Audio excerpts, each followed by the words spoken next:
roteiro desta semana cruza história e atualidade. Para começar, desvendamos como surgiu o termo bug. Toda a nossa sociedade está cada vez mais dependente de sistemas informáticos.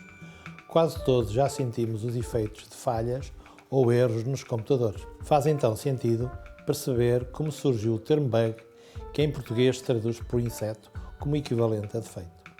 Nos primórdios da computação, as primeiras falhas detectadas, associadas normalmente a problemas de aquecimento dos circuitos, foram originados por insetos que invadiram os sistemas. Terá sido Grace Hopper, em 1945, quem pela primeira vez utilizou o termo bug a propósito de um problema num computador Mark II, causado por um inseto que ficou preso nos contactos no circuito. O ENIAC, primeiro computador digital eletrónico que ocupava uma sala inteira e pesava algumas toneladas, também contribuiu para consolidar a expressão. Constituído à base de válvulas, o seu aquecimento atraía milhares de insetos que provocavam falhas nos programas.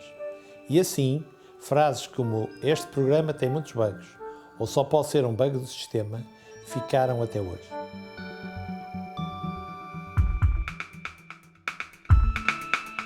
A viagem pela história continua, desta vez com paragem nas grandes catedrais góticas. A arquitetura medieval na Europa passou a partir do século XII a focalizar-se em França, concretamente na Provença, Aquitânia, Borgonha, Normandia e Bretanha, de onde se irradiou, passando a chamar-se gótica.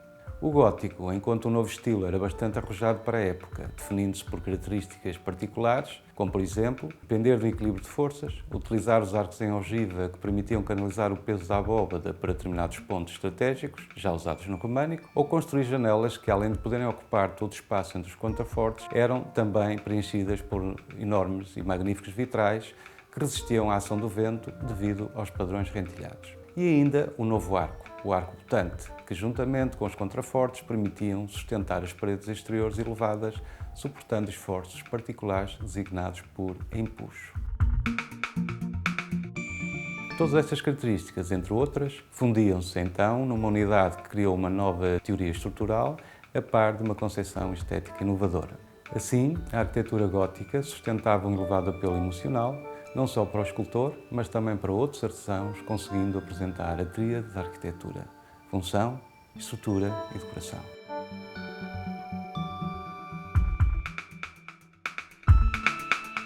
Neste momento, enquanto vê o nosso programa, o seu televisor está a consumir eletricidade. Mas como é possível produzir em tempo real a quantidade necessária para que tudo funcione sem problemas?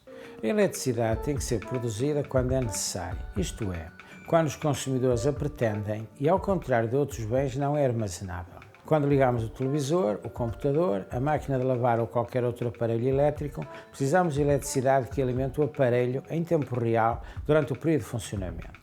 Os alternadores, cuja rotação produz eletricidade, rodam a uma velocidade constante. Nos processos clássicos de produção de energia elétrica, são acionados por uma turbina hídrica ou térmica.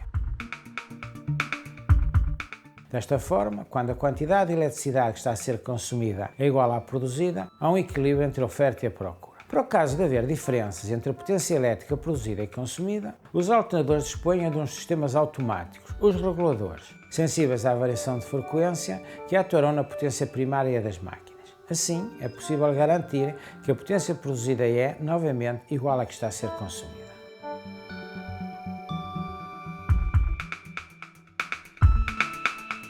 Agora é a altura de sabermos como é que a engenharia faz uso do que a natureza nos ensina. O biomimetismo é a imitação dos métodos, desenhos e processos da natureza. Mas a natureza é tão complexa que a imitação fica a milhas do original. O que a engenharia faz é inspirar-se nela para construir materiais, máquinas e processos novos. O polvo, por exemplo, é um animal inteligentíssimo e um verdadeiro mestre de biomimetismo. Os fatos camuflados ainda terão que evoluir muito até poderem mudar tão rapidamente de cor como o polvo. Já a folha de lótus é tão eficaz a repelir a água que serviu de inspiração a tecidos super impermeáveis e superfícies autolaváveis, nas quais as gotas de água escorrem sem deixar rasto. Este é o exemplo mais comum de uma superfície super hidrofóbica, ou seja, super repelente da água. Um exemplo mais português e comestível é couve galega, que pode ensinar-nos muita coisa sobre ciência.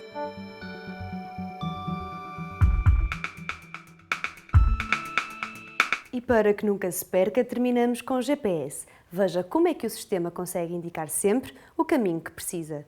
O sistema de localização global GPS permite a um utilizador determinar a sua posição em qualquer local do globo que tenha acesso aos sinais rádio transmitidos por 24 satélites. Estes estão distribuídos em órbitas tais que um receptor, com boa vista do céu, consiga receber os sinais de pelo menos 6 satélites em posições relativas diferentes.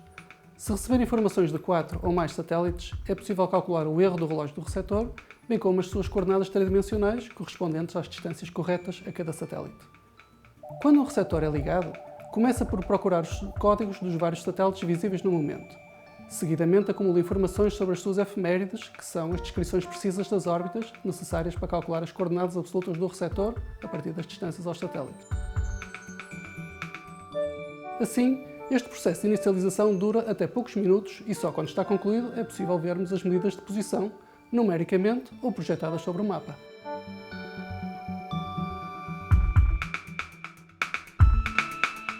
Todos os dias o Engenharia no Minuto mostra um tema diferente. Se perdeu algum episódio, veja o compacto ao fim de semana. Na segunda-feira viajamos até si num veículo amigo do ambiente. Até lá!